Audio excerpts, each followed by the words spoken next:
Well, with the legalization of medical marijuana in Missouri and recreational marijuana in Illinois, doctors are being asked a lot more questions about cannabis use. And many of those questions are centered on pregnancy and fertility. People want to know how cannabis could affect their baby.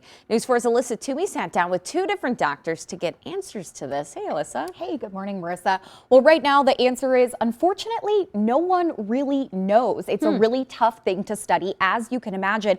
But the bottom line is, doctors say if you are trying to get pregnant or if you are pregnant, they advise just stopping all cannabis altogether. Now, as far as pregnancy, doctors tell me that there is data that shows cannabis could affect a child's long-term brain development. That child could have learning problems, behavior problems, or attention problems as they grow up. When it comes to fertility, doctors say you should stop using cannabis if you are trying to get pregnant. This is interesting. That includes men, as there is data that shows it can affect sperm count. If you are using cannabis recreationally, I would say, you know what, I would really stop using it. I don't think it's probably not the reason why you haven't gotten pregnant yet, but it's probably not going to help you get pregnant. Alcohol is legal, but it's still dangerous.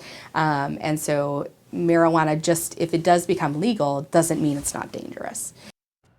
So you may be wondering as well, what about something like CBD? You know, that's obviously readily available. I'm going to have a doctor answer that question for you coming up in our 6 a.m. hour. I had always heard that about men's sperm count in marijuana. So interesting to have a doctor say, yeah, that's not really helping you out. Yeah, and I was telling you earlier that, you know, the doctor told me that she gets questions about this every day. So while it may not seem like it's something that's really mainstream, people are talking about it. It's just, you know, behind the scenes. Okay, Alyssa, thanks so much. Thanks, guys.